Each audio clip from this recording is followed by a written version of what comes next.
Okay, welcome to my YouTube presentation of bone broth lessons from Asia. My name is Kaffir. I'm a nutritional therapist. I blog at fearlesseating.net and I work with people online, over the phone, and through Skype to help them with a variety of digestive issues. So bone broths are a big part of often what I'm working with people.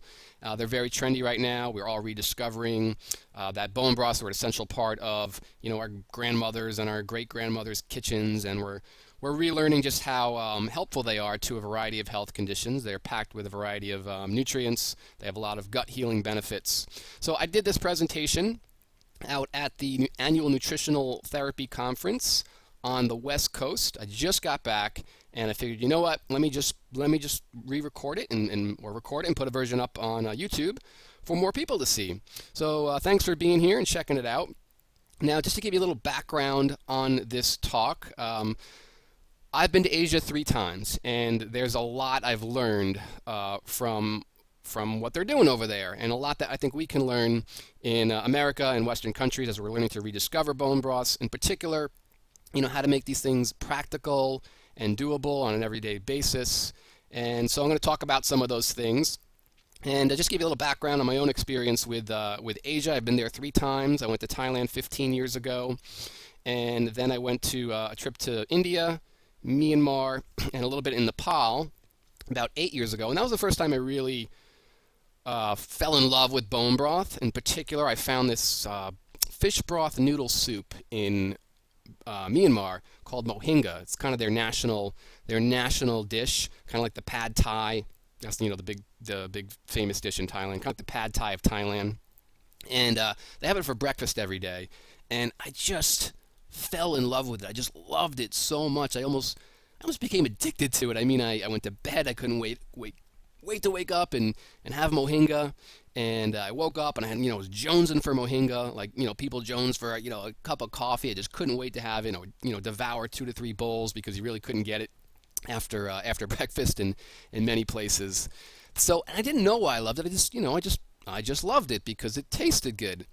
Well, when I came back from that trip, make a long story short, I became a nutritional therapist soon after that. And in the course of my training, we learned a lot about bone broths, their benefits, and I started making them at home, and I looked back and realized that that's why I loved mohinga so much, and so many other of the soups I'd sampled from different areas of Asia. And I realized that those broths and those soups, they were made from the real way you're supposed to make a bone broth, not something from a box or a can. And then I just got back actually from Thailand, my 3rd trip. I was there for 5 weeks. I just got back a little less than 2 weeks ago. And so I was over there and I was hyper focused on all the broths and the soups, and I was doing a lot of research and taking a lot of pictures. And so I'm going to show you some of that in this presentation today.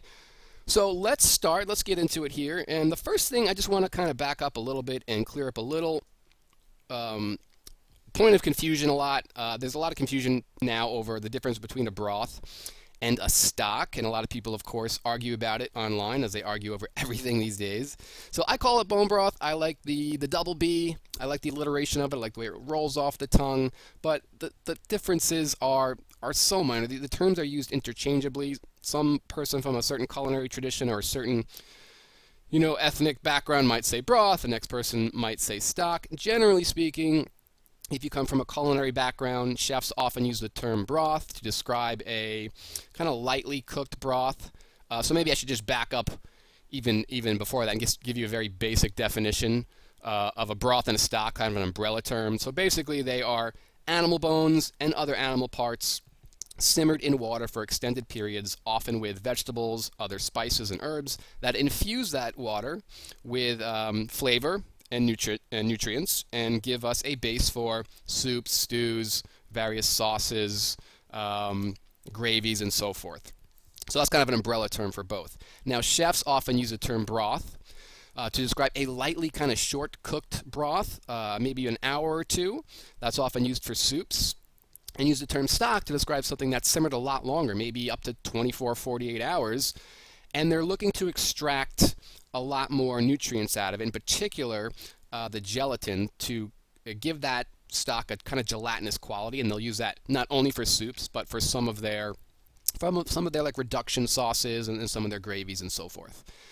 Where some people have gotten confused is that Natasha Campbell McBride, the author of the GAPS diet, a wonderful diet, gut healing diet, was trying to differentiate between short cooked and long cooked broth/stocks, and chose the word meat stock to describe what chefs often call a broth, and she chose the word bone broth to describe what chefs often call a stock. So it's kind of confused people a little bit. You know, for general terms, for the purposes of this presentation, it doesn't matter.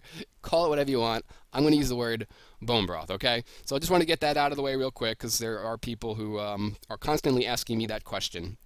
So, okay, let's get into the actual material now. So there are 4 lessons from Asia in particular I want to cover. So let's start with number 1. So lesson number 1, bone broth is not trendy in Asia. It's very trendy here in America. People are rediscovering it. And the reason it's not trendy over there is because they haven't lost touch with it. You know, it's great that it's trendy now. It's great that we're rediscovering and everyone wants to relearn how to make it the traditional way.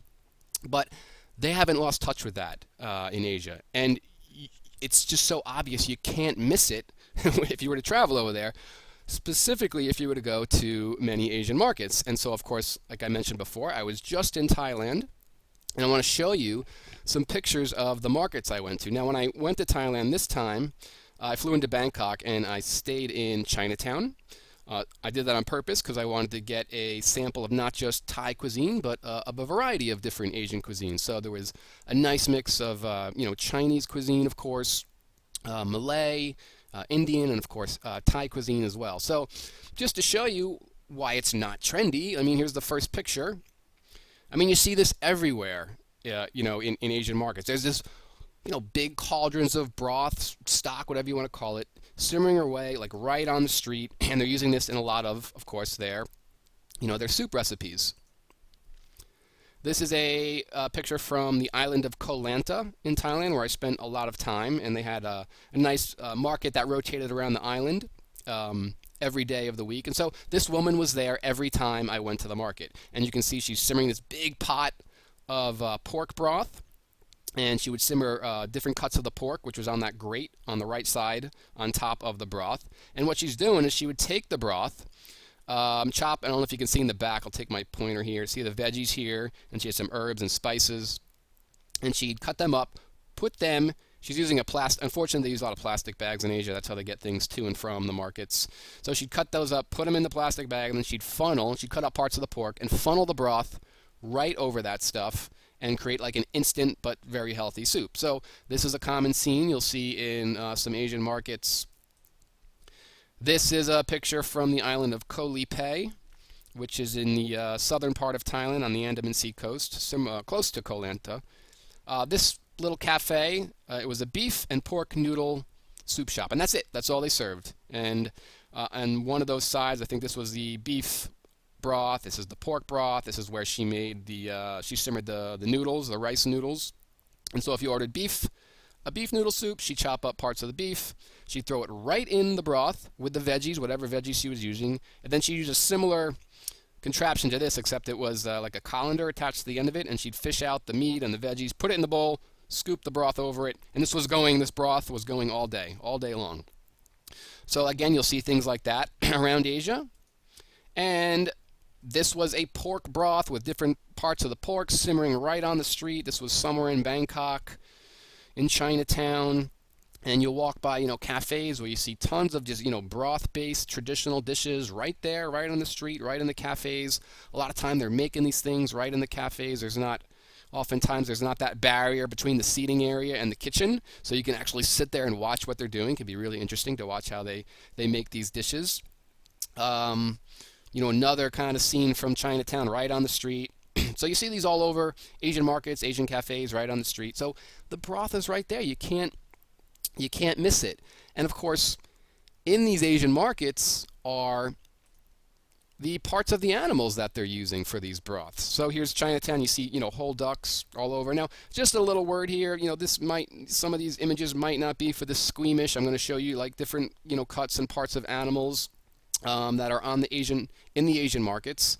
And so the lesson here, is that when we make a traditional real bone broth, it's not just bones, but all cultures around the world, whether they hunted animals or whether they raised them domestically, they used all parts of the animal.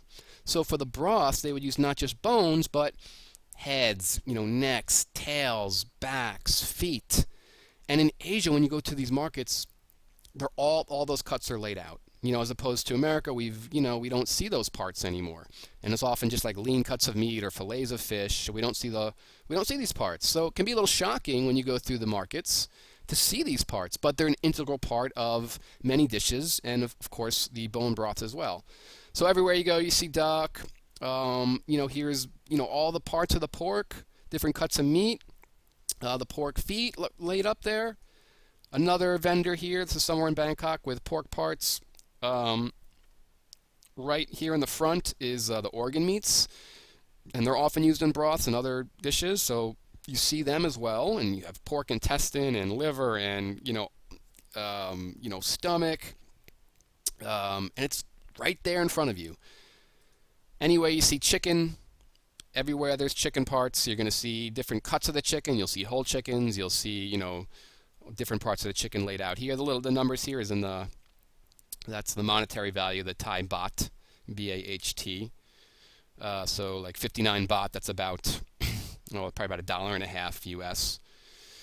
And anywhere you go, whether you see chicken parts, you always see chicken feet. And I know that can be, again, a little bit like, whoa, in America we don't see this. But chicken feet are, it's called traditionally the Jewish penicillin in Jewish cuisine.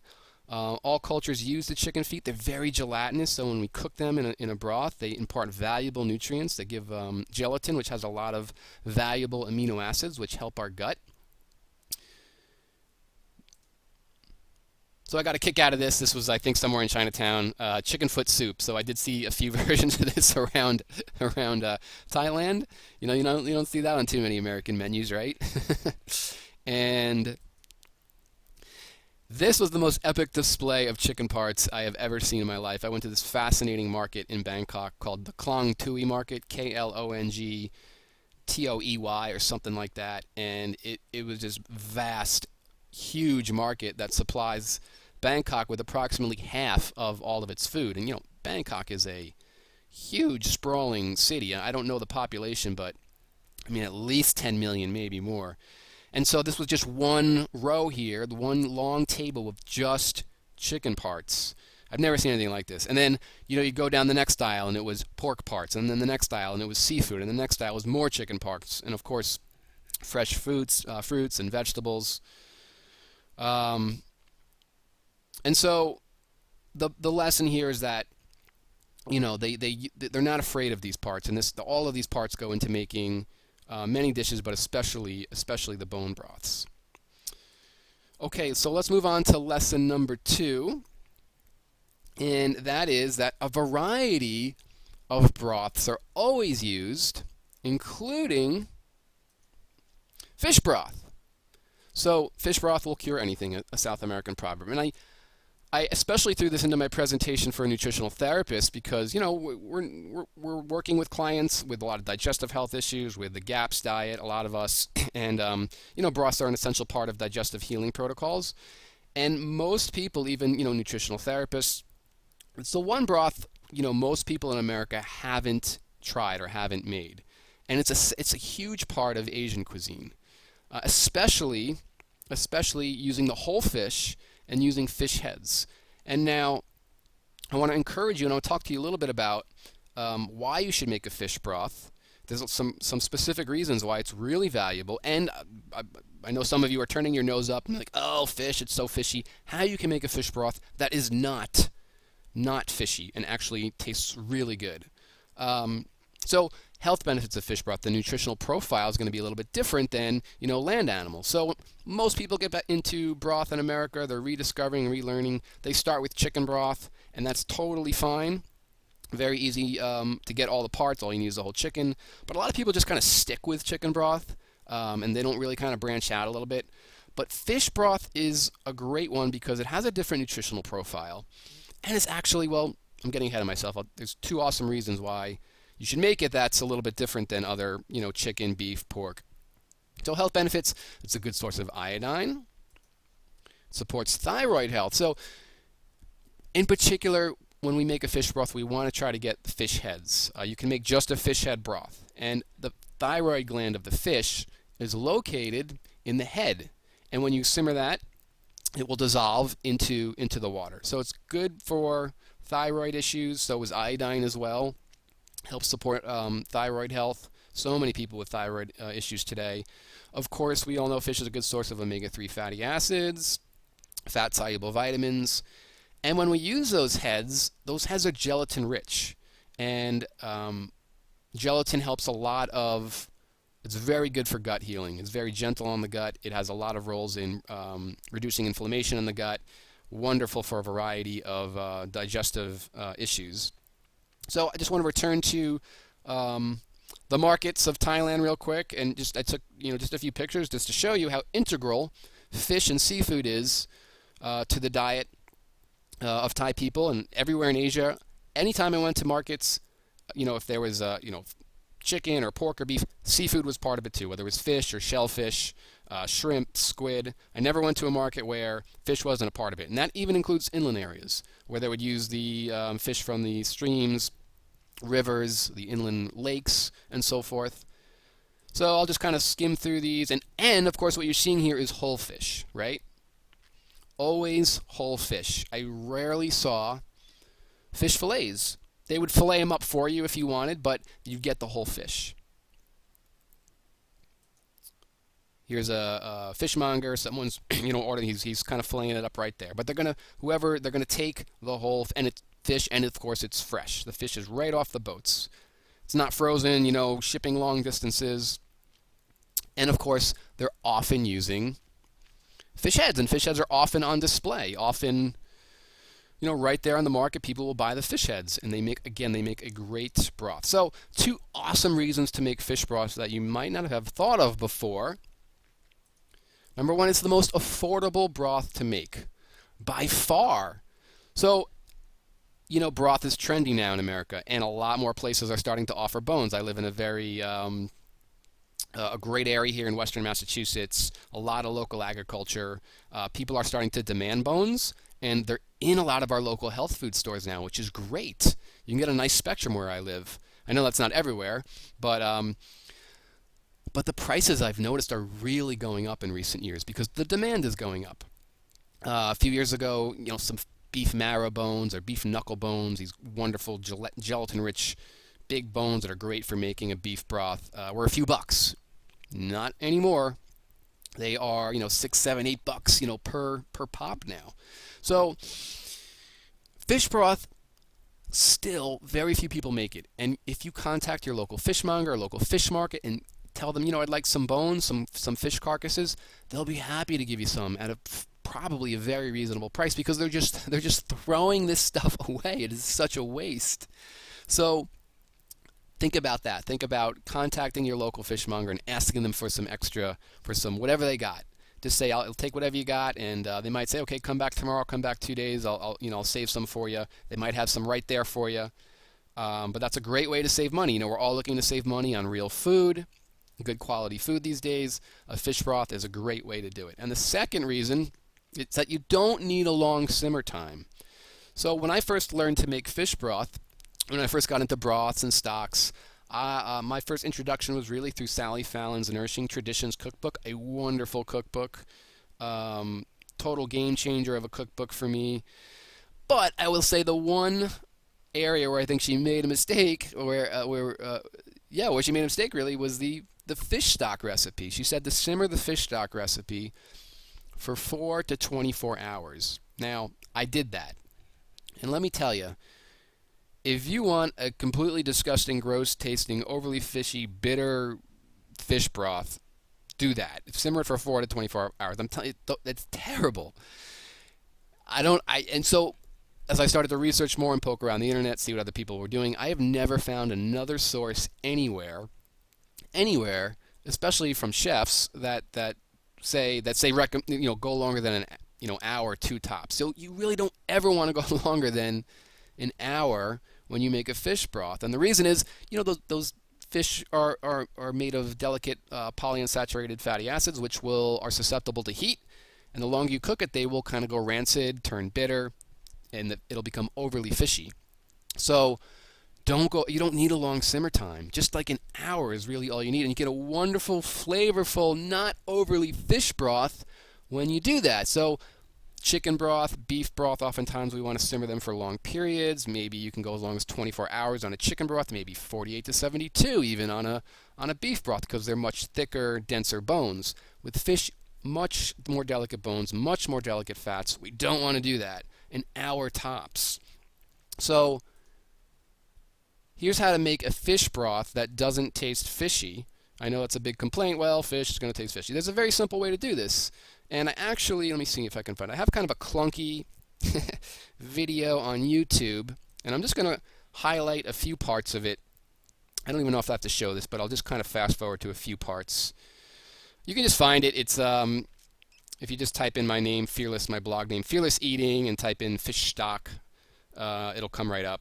So I used, for this, there's two things in particular that'll make a very nice, non-fishy tasting fish broth. So get whatever fish carcasses you can. Try to get them with the heads on them, or just get fish heads is fine. And here are the two, let's see if I can fast forward. Yeah, so here's the two carcasses I'm using. I think this was hake. Now in particular what you want to do is up here you'll see the veggies, and this is one of the keys to making a non-fishy but very flavorful tasting fish broth. You're going to take your carrots, onions, celery, and you're going to chop them really fine.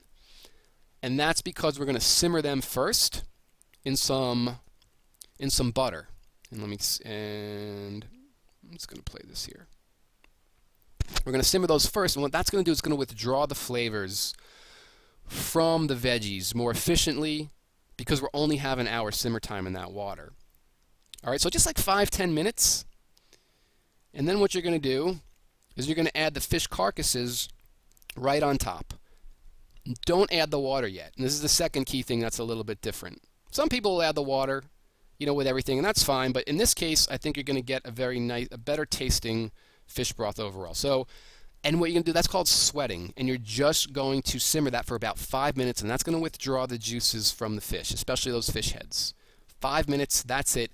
Then you're going to fill it with water, and then simmer it like you would another broth. And then you're going to bring it to a very gentle simmer. You'll skim the scum. You can see some scum on there. You'll skim that off. And then you'll put the cover on, and you'll simmer it for an hour, and that's it. And it's ready in an hour. You'll strain it.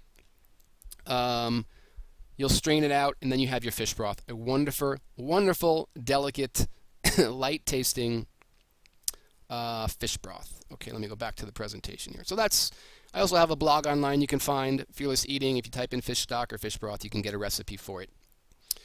Okay, so let's continue on now with the third lesson from Asian bone broth, is to flavor your broth.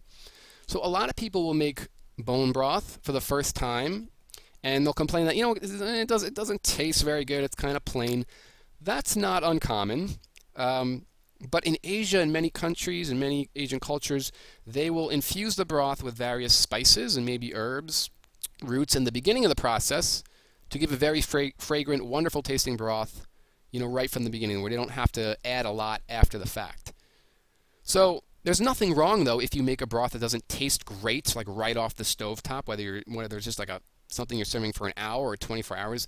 You can always flavor it up after the fact with whatever, salt and pepper or soy sauce or fish, whatever. There's a million things you can add to make wonderful flavored soups.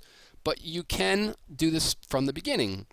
So here's just a few examples of common herbs and spices in Asian broth. So I just got back from Thailand, like I said, and in Thailand they often use galangal, which is a type of ginger, lemongrass, and kaffir lime leaves to flavor their broths. And that gives a wonderfully fragrant, kind of classic kind of Thai flavors in that broth. The one most of people are familiar with is Vietnamese pho. I think the correct pronunciation is pho.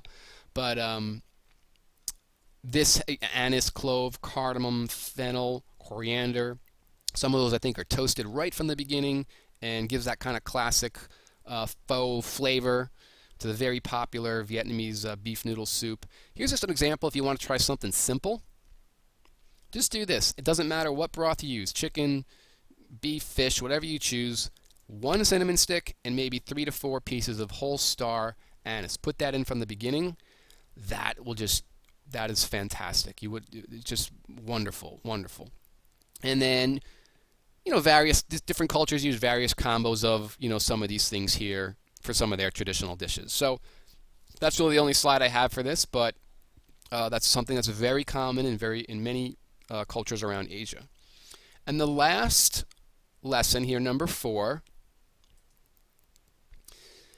simplicity and creativity. That's what probably the biggest lesson I've learned from Asian broths and soups is so many of these things that they're making on the surface might seem kind of exotic or look like it could be complicated, but when you really see how they're making them, it's so ridiculously simple. And so today, a lot of people, we're learning how to make bone broths, and then people want, I work with clients and they want recipes. How do I make, simple soups in a really, simple way that's going to not take an hour, 2 hours for some, fancy recipe.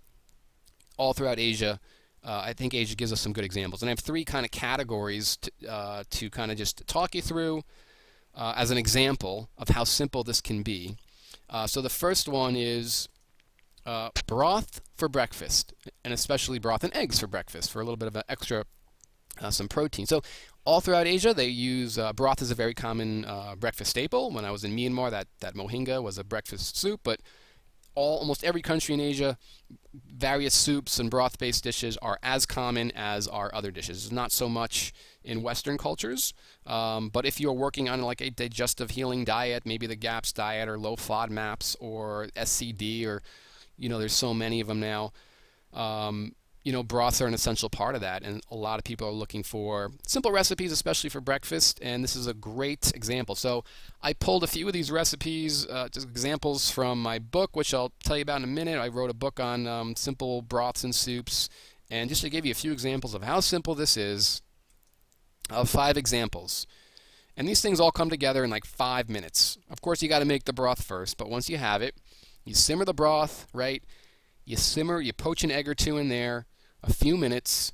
Here's a great example. This really is an Asian, but a little Parmesan cheese, some parsley, flavor it to your taste with salt and pepper. So simple, so nourishing, so delicious. Here's an Asian-inspired one. Simmer some ginger as you're simmering the broth. Put in the eggs, and then flavor it up with a little soy sauce and a little good quality sesame oil. Pastes are great to use because they give you like an instant soup, a good quality paste. So tomato paste is a good example. And here's like a little Italian-inspired idea. Tomato paste, a little basil, sausage. Maybe you want to do bacon. You don't even have to do the meat. Miso paste, the traditional Japanese fermented soybean paste is fantastic. Any herbs you want. This one's a little bit different. It's called gochujang. It's one of my favorite Asian pastes. It's actually Korean, and you can actually find that now. I've found Annie's makes a product in Whole Foods. You can find it right on the shelves in Whole Foods. Many other health food stores they kind of cycle in different types of Asian pastes. There's a lot of Thai pastes that are common that you could find. I always look for new companies or new products, and I like to try different pastes that are great. So you add like a half a teaspoon. It'll dissolve right in the broth and give you like this instant flavored soup, which is wonderful. And add in any veggies you want. So broth and eggs, really simple, right? That's an idea. The second idea I have for you, second category, is congis. Congis are basically the oatmeal of Asia, and they are rice-based. So they simmer rice, white rice you could use brown rice, but white rice is more commonly used, in broth for about an hour and a half. And I'll do this kind of, if I'm going to use some congis, I'll do it at the beginning of the week. I'll make a big pot that I'll reuse throughout the week, so you don't want to have to simmer the rice for an hour every time. That's not very practical. So that extended simmering time with the rice will kind of break apart the grains, and it will form like a porridge-like quality. These are common all over Asia, and there's thousands of variations, and they're so simple. So once you have that base of the rice and the broth, then it's just a matter of adding whatever you want. Here's 5 simple examples. I'll go through these quickly. some chicken, ginger, soy sauce. If you're going gluten-free, coconut aminos is like a gluten-free type of version of a soy sauce, or fish sauce. That's fantastic. You can do shrimp, a little curry paste or powder, some tomatoes, really any veggies you want. Here's a little Japanese-inspired one. Some cashews. You can take some nori strips, some soy sauce. This is actually a Myanmar-inspired one. They had a very simple breakfast when I was there of white rice, peanuts, and peas. That sounds kind of boring, but it was actually really good. Some herbs and salt and pepper were part of it. And you can make this as a congee as well. And the last one, this is almost like a risotto-like congee. Mushrooms, Parmesan cheese, and chives. These are all 5 different, very different examples. And in my book, I have a few more examples as well. And the last category, I just came back from Thailand, so I'm kind of inspired by Thai cuisine right now. I'm going to be throwing up some Thai soups. I should have phrased that differently, not throwing up. I'm going to be putting up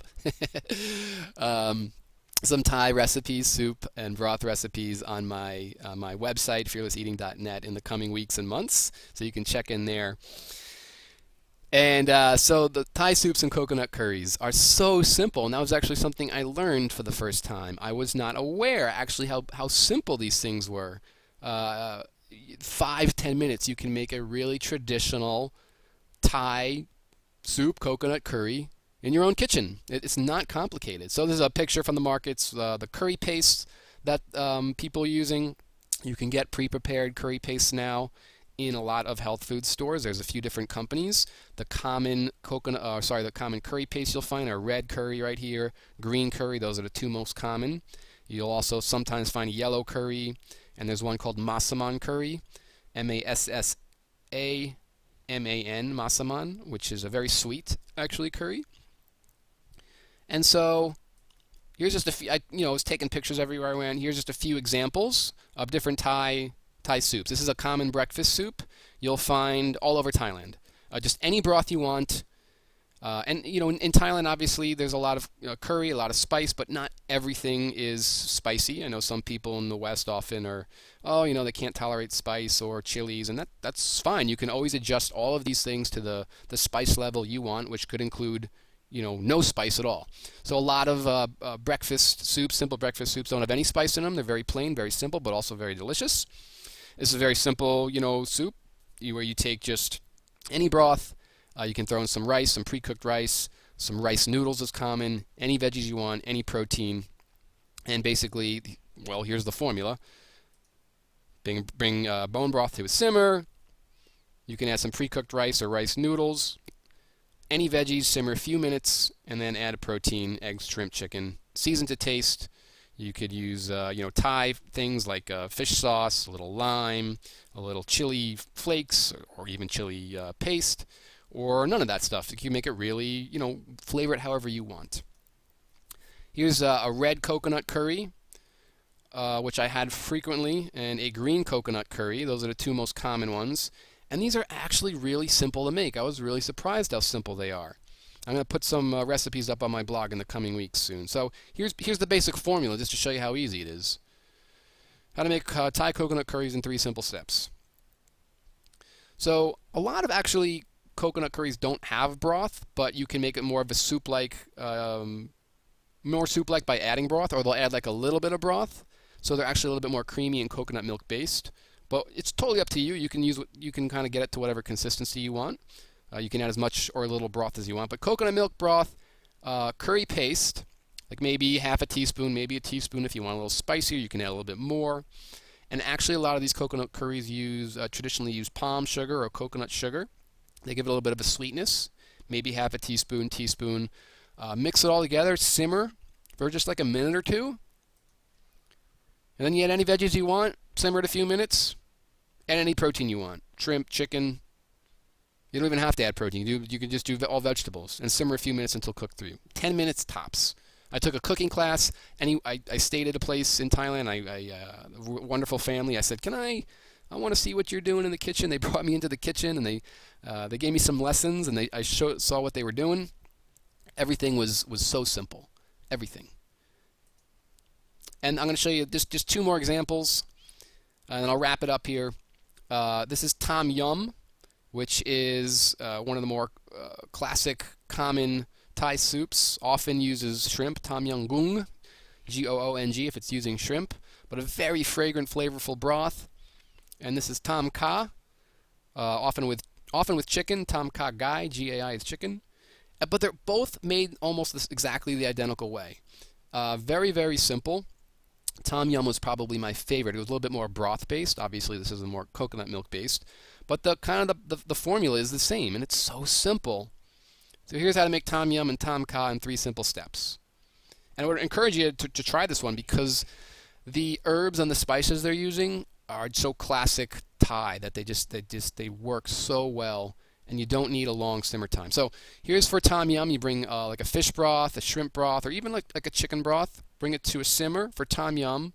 For Tom Kha, it's more coconut milk based, so you'll take coconut milk, maybe a little bit of broth, and coconut sugar for the Tom Kha. It's a little sweeter, just maybe a half a teaspoon. And then for both of them, they use ginger. In Thailand, it's called something called galangal, which is kind of similar to ginger. If you can't get galangal, just use ginger. Lemongrass, kaffir lime, and the chilies. You can use any type of chili you want. The bird's eye chilies are most commonly used in Thailand. They do have a bit of heat to them. You can use 1 for a milder flavor. You can use 2, 3, 4 if you want it spicier. You don't want spice, leave the chilies out. And a lot of these things, ginger, lemongrass, kaffir lime leaves, you can find now. You can find it in almost any Asian market in America, but you can actually find these now in health food stores in America. I've just saw that Thai Kitchen, a popular company that makes different curry pastes and Thai products, now has kaffir lime for sale in many places, and many health food stores that have like Asian sections of the supermarket. So you simmer all that together for 3 to 4 minutes. The ginger, the lemongrass, the lime, the chilies, all infuse in there. If you can't find the kaffir lime, maybe just like a squeeze of lime would be fine as a substitute. And then the same process as the other soups. Add any veggies you want, simmer a few minutes just to soften them. Add any protein you want, simmer a few minutes until cooked through. It's not complicated. It's really easy. Okay, so I think that's everything I wanted to go through. So in summary, bone broth is here to stay. It's not trend. It's not a fad, I should say. It's trendy, but I believe it is here to stay because it is so nourishing and so healthful, and it's such an essential part of so many cuisines around the world that we're rediscovering all of our food roots now because we've gotten so far away from real food, real healthy food, and there's such an awakening in America and other Western countries now away from processed foods, and that's great. So bone broth, try to make it a regular part of your diet, and I'll have a resource for you if you're new to making bone broth that can help you out with that. Expand your repertoire of bone broths, especially fish broths and simple soups. And experiment and have fun. The thing I love about bone broth is it's very accepting. It just says I'll take whatever you got. This liquid infusion of nutrients from bones and animal parts and vegetables and spices and herbs. It's like a big sponge that just says, I'll take whatever you got and I'll just diffuse it through the whole liquid evenly, and everything just kind of works. You can oversalt things, you can overdo it, but just start slow. Add like a half a teaspoon of this, a pinch of that, taste it as you go, and always, you get it to where you want it. So experiment, have fun with all these things. I'm a big fan of kind of making things up and improvising. And the last few slides, if this is new to you, there's just a few resources of mine that could help you out. The first is I actually have an online course for how to make bone broth. It's How to Make Bone Broth 101. You can find it right at that website, 101.com. And I specifically created for people who are new to making bone broth because so many people now are trying to rediscover and learn, and so many people have questions. And as simple as it is, I know it's simple.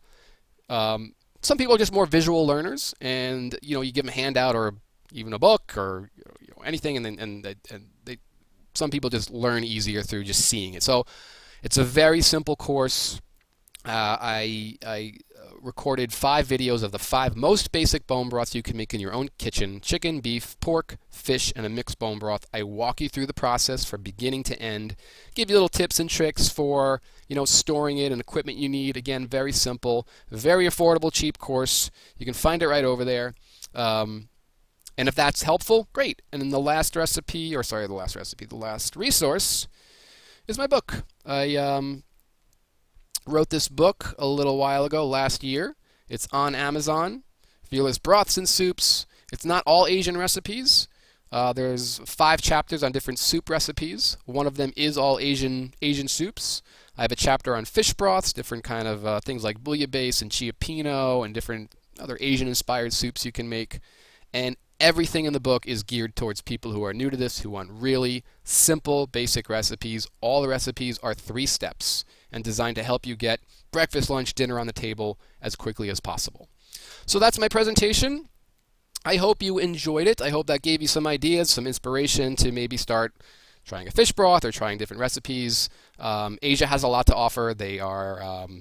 I've learned so much from them, and I really enjoy kind of sharing what I've learned from them. And I really hope to get back there again in the future and learn more myself and go to different travel around and visit different countries. So that's my presentation. I'd love to hear from you. Share some comments. Yeah, I enjoyed it. So thanks for stopping in and checking out my presentation on the lessons that Asian can teach us about bone broth.